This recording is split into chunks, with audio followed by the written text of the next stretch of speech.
Okay, folks, get ready to get hungry Yeah. because today we are diving deep into the world of Disneyland food, Buckle up. thanks to Joshua Weissman Oh, yeah. and his slightly less adventurous friend Nico. Mm. They took on the challenge of trying every influential food item at Disneyland That's a lot of food. with a very reluctant friend in tow. Also, you don't have to. Yeah, and what I find fascinating is how Weissman approaches it, right? Like he's a trained chef, so he's not just eating, he's analyzing the ingredients, the techniques, how the food reflects Disneyland's overall strategy. Right. And then having Nico there, as you said, the self-proclaimed average palate, it gives us that contrast. Sure. So do you listeners side with the expert, or are you more team, if it tastes good, it's good? Right off the bat, we get that push and pull with the classic Disneyland churro. Okay. Weissman finds it underwhelming, Not surprised. while Nico, experiencing his first ever churro, Oh, wow. gives it a solid score. Really? It makes you wonder, is Disneyland banking on nostalgia? Or are they aiming for genuine quality? Yeah, it raises an important question about theme park food in general. Right. What are our expectations? Are we there for like a culinary revelation? Right. Or just a quick bite that fuels the fun? Exactly. Right. Yeah. You know, Speaking of simple pleasures, we got to talk about the pickle stand. okay. I mean, a stand dedicated to pickles, that's a bold move, Disneyland. It is bold, but I mean, I guess I see it. But Nico was in heaven. Of course he was. What is it about pickles that speaks to your soul, Nico? Right. And while Nico is waxing poetic about the crunch and the tang, Yep. Weissman sneaks in a little bit of food knowledge. I live that. He reminds us that, pickle isn't the food itself, it's the technique. Yeah. These are dill-pickled cucumbers, folks, not just pickle. It's easy to forget the science behind those simple snacks, Mm-hmm. but let's be real. Sometimes you just want that salty, vinegary goodness. Sometimes you do. Now, from pickles, we jump to something so popular, you practically need to sprint to get it before it's gone. What is that? The breakfast chimichanga. The breakfast chimichanga. Okay, this is where Disneyland's strategy gets interesting. Yeah. A chimichanga, not your typical theme park breakfast. No, not at all. The fact that it sells out so quickly means they're onto something. Definitely. It speaks to a willingness to experiment, Yeah. to go beyond the typical Mickey-shaped waffle. Right. They're taking risks. And let's not forget about the barbershop quartet Oh, yes. that appeared out of nowhere while they were eating. Only at Disneyland. Right. Only at Disneyland. Yes. But how did the chimichanga actually hold up? Surprisingly decent. Really? Even Weissman admitted. Wow. But our salt-loving Nico found it lacking. Which honestly is a bit of foreshadowing for his palate throughout this whole I journey. was gonna say. It's a good reminder that taste is subjective. Yeah. What one person finds bland, Yeah. another might find perfectly seasoned. It's so true. It's all about that personal preference. But amidst the churros and pickles and chimichangas, a true champion emerges. It's interesting. The birria grilled cheese from Jolly Holiday Bakery Cafe. Okay, I've heard of this. And it wasn't just a one-time fluke. Okay. It consistently impressed both Weissman and Nico. Wow. So the birria grilled cheese is interesting for a few reasons. Yeah, why? First, it's unexpected. Right. It's not a flashy Instagram-worthy item. Not at all. It's a simple concept, elevated. Yeah. It suggests that Disneyland recognizes quality can trump novelty. That's a good point. And the way Weissman describes it, crispy, tender, juicy, you can practically taste it. Oh, man. This sets a high bar for the rest of the trip. What are the odds anything else comes close? That's the question, isn't it? Can anything dethrone the birria grilled cheese? But Jolly Holiday wasn't done impressing. Oh. The Matterhorn macaroon and chimney sweep cold brew were up next. Oh. Now, Nico, with his coconut aversion, wasn't sold on the macaroon. Oh, no. Is that tequila story something we can pry out of you later, Nico? I am definitely curious about that one. Mm-hmm. But the cold brew is where things got really interesting. Okay, so... It had this unexpected tobacco note thanks to Hershey's chocolate syrup. Who knew? That's so interesting. This detail, small as it is, speaks volumes. Yeah. It shows Disneyland isn't just throwing ingredients together. They're thinking about flavor profiles. Yeah. Even in a simple cold brew. Right. For knowledgeable foodie like yourself, listener, Mm-hmm. that's got to be a good sign. It definitely raises the bar for what we can expect from the rest of the park. Yeah, But to be fair, not every experiment is a success. right. And to save you some precious stomach space and Disney dollars, we have to talk about the low points. Okay. And sadly, a lot of them seem to be clustered in New Orleans Square. Oh, New Orleans Square. It's a bit of a letdown, isn't it? I know. You'd expect the food to transport you to the French Quarter. Yeah. But instead, we get Mickey beignets that taste like pre-workout powder and oil-soaked originals. Ugh. Not exactly the authentic experience you'd hope for. And then there's the waffle Monte Cristo, Okay. a concept that sounds so good on paper.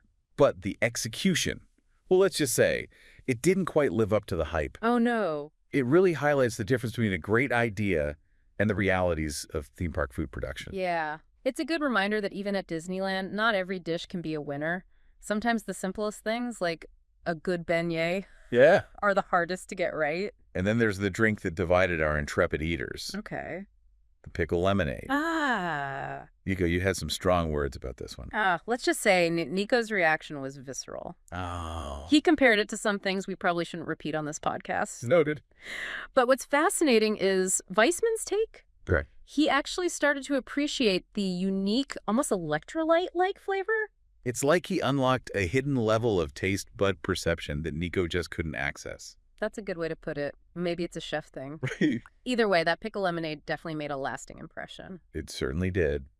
And it reinforces the idea that taste is truly subjective.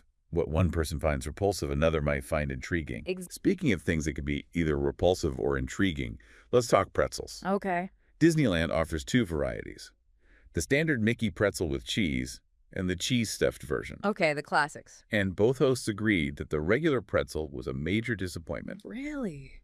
Weissman used the word recycled to describe the taste, which is pretty damning.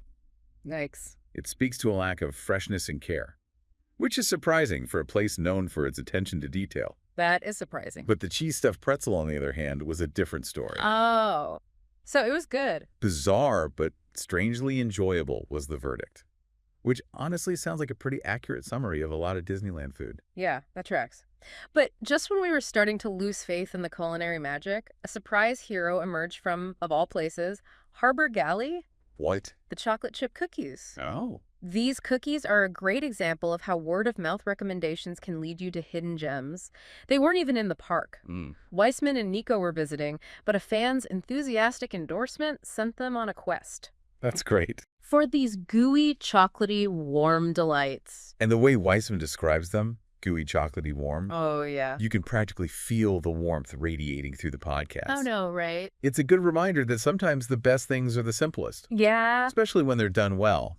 But no Disneyland food experience would be complete without the quintessential Dole Whip. Of course, the Dole Whip. It's practically a rite of passage, isn't it? Though, as we've seen, it's not a universal love. That's right. The Dole Whip perfectly illustrates how childhood nostalgia shapes our taste perception. Yeah. Weissman, with his fond memories of pineapple. Dole Whip had a totally different experience from Nico the first timer. Weissman loved it. Yeah. Nico, not so much. Yeah, that's pretty common. Which honestly is a pretty common reaction. Dole Whip is one of those things you either love or hate. There's rarely an in-between. It's so polarizing, for sure. And it speaks to the diversity of palates and preferences out there. What's nostalgic for one person can be completely foreign to another. Yeah. And sometimes those nostalgic favorites just don't hold up to the hype. That's true. Which brings us to the Dole Whip's less celebrated cousin, the mango and chamois version. Spoiler alert, it did not live up to the hype. Yeah. In fact, Nico gave it a 2 out of 10. Ouch.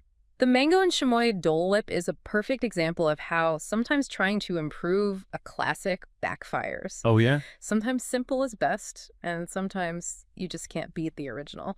Speaking of originals, before we wrap up part 1 of our deep dive, we need to talk about the land that time and seemingly good food. Forgot Toontown. With offerings like the mac and cheese chili dog Oh, God. and the infamous pizza flop. It's safe to say Toontown is best left to the kiddos. It seems that way. What were they thinking with some of these concoctions? I know. The Toontown offerings highlight an important aspect of Disneyland dining. The target audience. Yeah. Some things are clearly aimed at children's palates. Yeah. As an adult, you might find them underwhelming, but hey, at least the kids are happy. Happy kids, happy parents, happy vacation. But before we move on to Tomorrowland, we have to talk about the Plaza Inn fried chicken plate. Oh, yeah. Because nothing says Disney magic like a dry biscuit, am I right?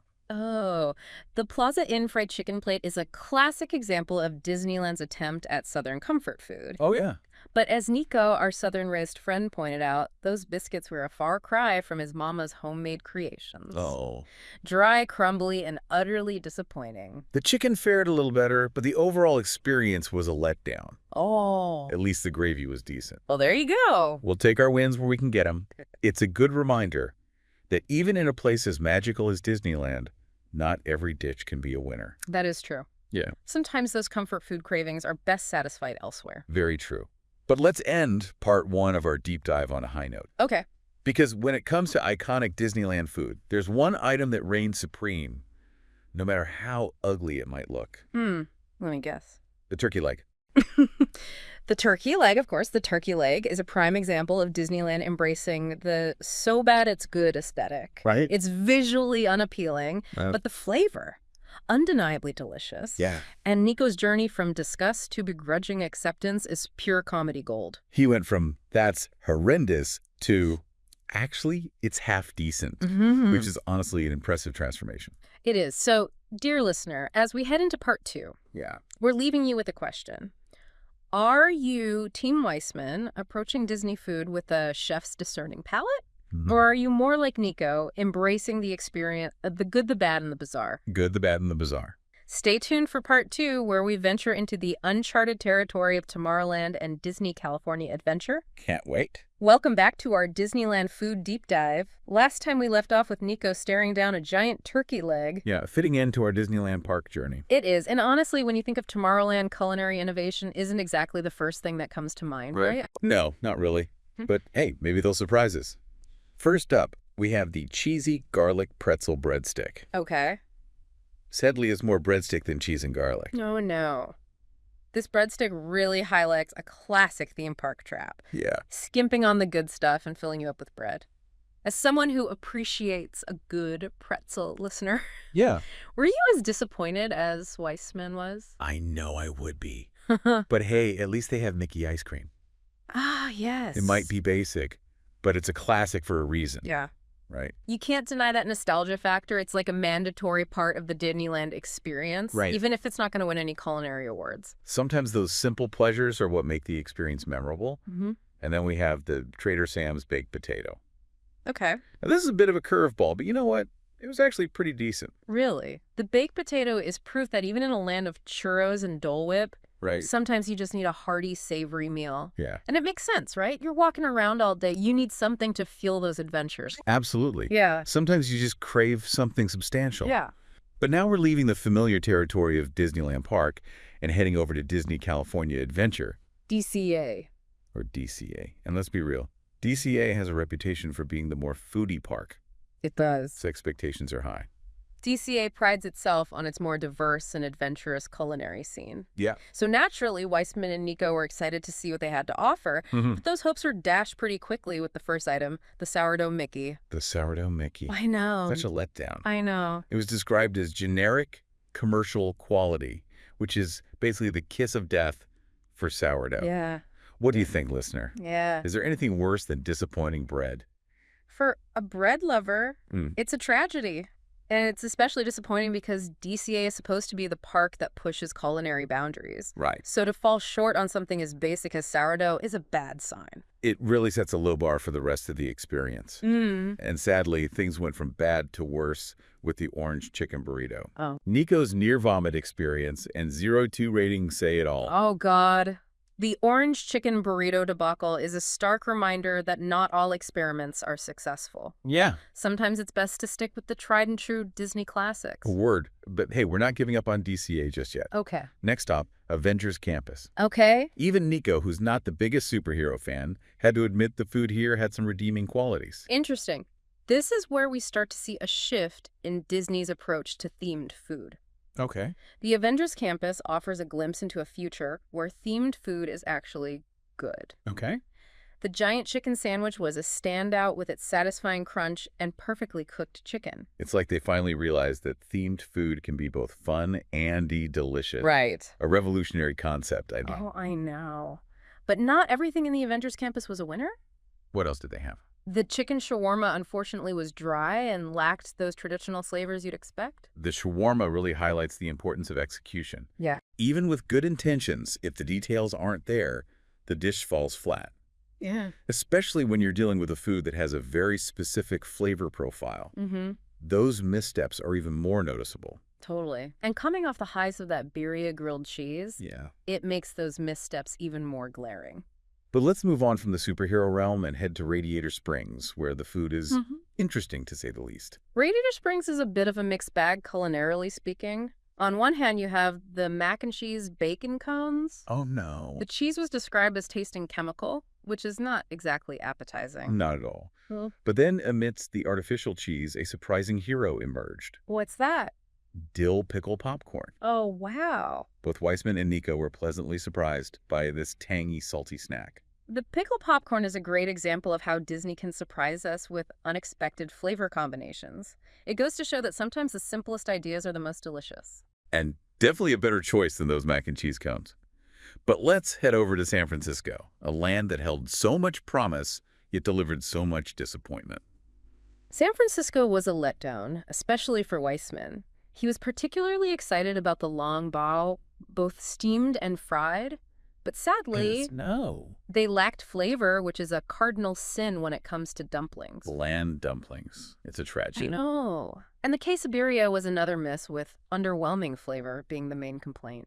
It's really tough to capture the essence of authentic regional cuisine in a theme park setting. Right.